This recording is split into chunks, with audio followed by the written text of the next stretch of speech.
Assalamualaikum warahmatullahi wabarakatuh. Waalaikumsalam warahmatullahi wabarakatuh. Baik, di sini saya dan Mas Kavi mau mewawancarai dari salah satu mahasiswa prodi psikologi dan salah satu mahasiswa yang tidak tahu dengan psikologi. Terima kasih kepada Mas Abdul dan Mas Alfan sudah meluangkan waktunya di sini untuk membantu memenuhi tugas penyelesaian tugas kami. Di sini saya akan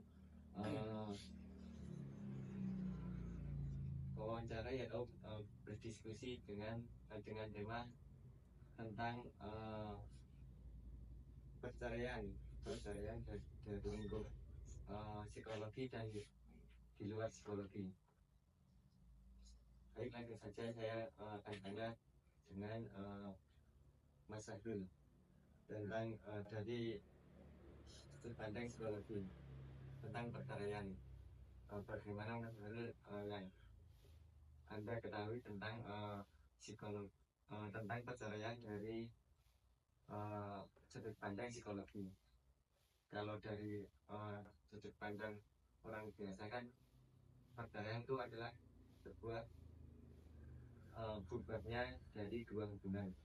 Mungkin bisa dijelaskan dari Mas Abdul dari sudut pandang psikologi. Saya terima kasih. Mungkin untuk sudut pandang psikologi terkait perceraian ya. Kalau mana dari perceraian tersebut kan perpisahan antara dua belah pihak antara suami dan istri, kan perceraian. Mungkin sebagai psikologi itu kan dalam proses dari dunia perceraian pasti ada beberapa tahap yang tidak bisa kita selesaikan bersama ya. Mungkin dari fase ketidakterimaan antara salah satu yang menyebabkan salah satunya tidak nyaman, terus juga tidak adanya kedekatan emosional ataupun pemahaman dari masing-masing pihak suami dan istri, itu kan mengakibatkan kalau kita itu tidak bisa menerima bahwa kita itu sudah mulai ke jenjang pernikahan, sudah bisa hidup bersama-sama, dan akhirnya kalau tidak bisa menerima hal tersebut baik secara mungkin ekonomi, emosional, kedekatan, ataupun tidak bisa menerima satu sama lain, itu akan bisa menyebabkan perceraian. Jadi banyak Mas seperti faktor penyebabnya perceraian itu. Banyak. Juga ada faktor yang pertama pasti faktor dari hidupnya suami atau istrinya tersebut, terus faktor ekonomi, faktor lingkungan juga bisa mempengaruhi nantinya. Kayak budaya yang telah kita alami dan melihat semuanya itu kan mempunyai standar masing-masing, akhirnya itu budaya yang kita ciptakan menjadikan kasus perceraian juga semakin meningkat. Mungkin dari Mas Kavi atau Mas Alfan ingin menjabarkan dari perceraian ini. Saya dulu ya. Jadi kecenderungan perceraian di kota-kota besar, bahkan juga kalau kita tengok di kota kita sendiri dalam 1 tahun 2024 itu lebih daripada 3.000 perceraian. Yang didominasi di situ adalah cerai gugat, yang mana cerai gugat itu diajukan oleh pihak istri. Setelah saya telusuri, mulai membaca jurnal dan podcast, itu penyebab utamanya adalah perempuan itu sudah merasa bisa dengan dirinya sendiri, tidak memerlukan adanya laki-laki. Itu menurut saya adalah salah satu bentuk akibat daripada trennya sekarang emansipasi wanita. Ketika banyak teman-teman yang menyuarakan emansipasi wanita, kesetaraan gender dan lain-lain, itu juga salah satu bentuk penyebab terjadinya perceraian. Oke, saya sendiri di situ. Untuknya Mas Alfan, terjadinya perceraian itu sendiri kebanyakan itu dari faktor apa Mas? Kalau dari saya sendiri ya, yang namanya perceraian itu bisa menjadi solusi terakhir, tidak bisa menjadi solusi awal, karena awal dari perceraian itu mungkin karena bagaimana kehidupan seseorang itu tidak mungkin kalau berjalan apa namanya tentram terus, pasti ada namanya cekcok antara rumah tangga, kayak konflik itu kan. ya, konflik antar rumah tangga. Oh ya, kadang tentram kadang cekcok, karena berawal dari cekcok tersebut mungkin apa namanya permasalahan tersebut bisa mencari solusi yang tidak sampai ke perceraian. Karena perceraian bisa diambil sebagai solusi terakhir apabila masalah tersebut sudah tidak dapat diatasi dengan solusi-solusi yang lain. Itu dari saya. Betul apa yang Saman katakan Mas Alvan.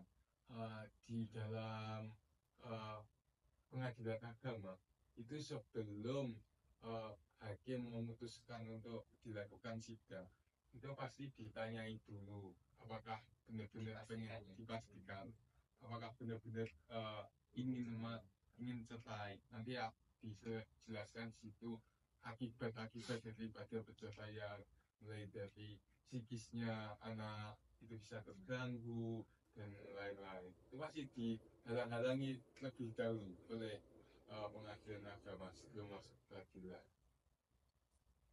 Dari beberapa faktor kan biasanya menimbulkan dampak lah, mungkin dampak dari psikologis itu bagaimana Mas? Mungkin dari anak mungkin sifatnya maling ini, orang tuanya maling ini, itu ada nggak Mas dari sudut pandang psikologis? Ada, mungkin untuk yang pelaku dan juga pelakunya dulu kan ya, dari suami istri. Kalau anak itu kan bisa dikatakan sebagai korban perceraian.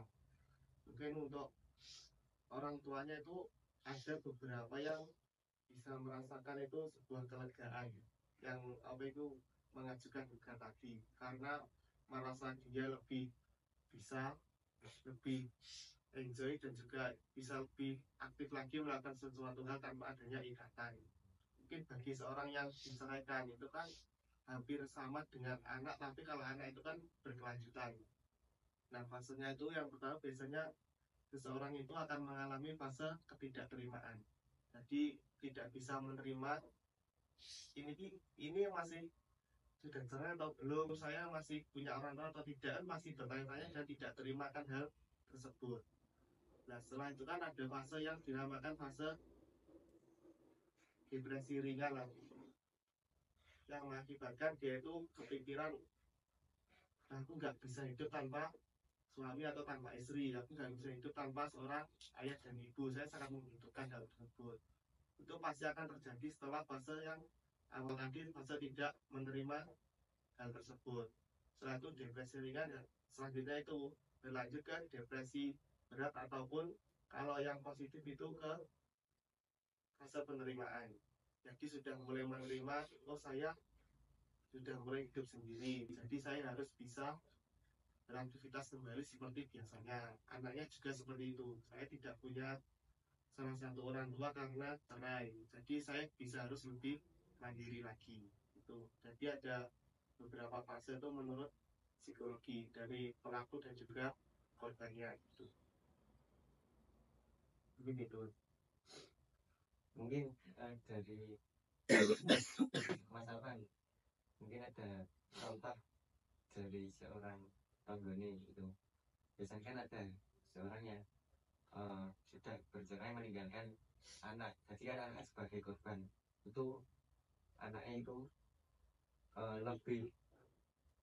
lebih ke kanan atau lebih ke kiri itu biasanya Dengan ke penerimaan atau ke depresi. Kalau menurut saya dari sepengetahuan saya ya, kalau dari anak-anak itu kemudian lebih cenderung ke kiri. Nah, kalau masih anak ya, Iya.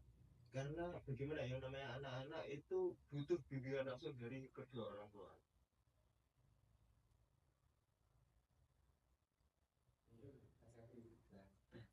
Jadi kalau menurut saya, tapi perceraian itu untuk bagi anak itu ada dua belah mata pisau Mas.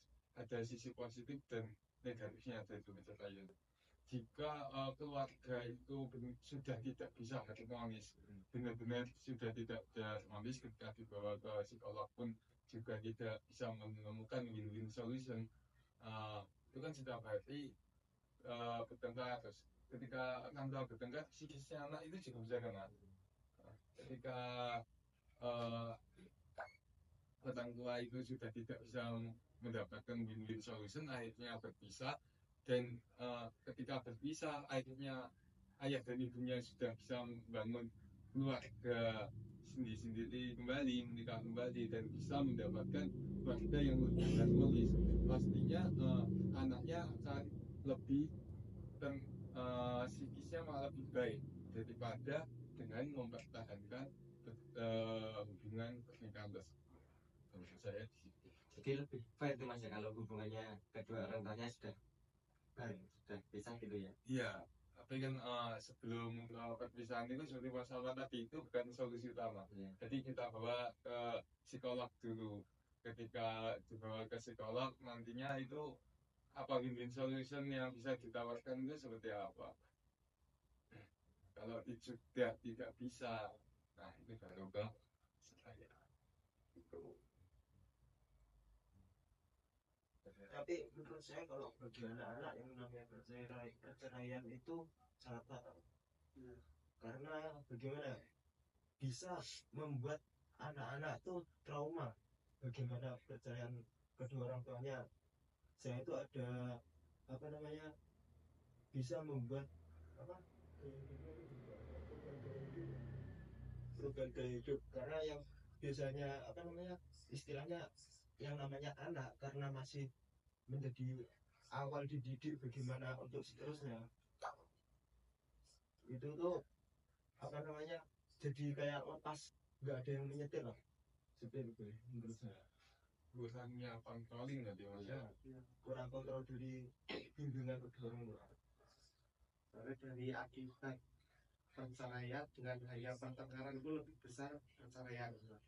Soalnya perceraian itu kan yang dikatakan Mas Alvan tadi bisa menimbulkan trauma, bahkan kayak gangguan psikis pada anak tersebut. Mungkin banyak orang yang kita lihat yang melihat kayak, oh ini anaknya kurang beres, ini anaknya susah diajak bicara, itu dilihat dari faktor keluarga, ternyata keluarga yang broken home.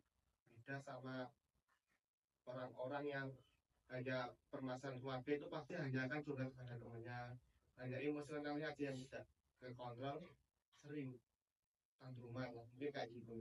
Kalau akibat dari perceraian itu pasti yang lebih fatal lagi gitu. Kalau kita lihat di dalam budaya mas, kalau di daerah kita sendiri itu perceraian itu masih dianggap tabu nggak sih? Mungkin untuk daerah yang pelosok itu masih tabu mas, tapi untuk yang sudah kota itu sudah hal yang biasa. Soalnya kita hidupnya sudah realistis gitu. Kalau kita secara ekonomi, finansial ataupun hal-hal lain, kedekatan emosi yang tidak cocok itu ya kita lebih baik bisa aja langsung gitu daripada itu harus dilanjutkan. Tapi untuk yang pelosok-pelosok, kita mau cari apa kalau cerai gitu kan. Tapi kalau kota itu pasti ada alasan untuk perceraian untuk kita bisa lebih baik lagi. Bedanya budaya di kota kan begitu. Nanti di kota itu stigmanya kalau bahwasanya perceraian itu adalah hak pribadi mereka masing-masing. Ya, Orang lain sudah tidak begitu memperdulikan bagaimana keluarga, tetangga dan lain-lain. Ya. Begitu.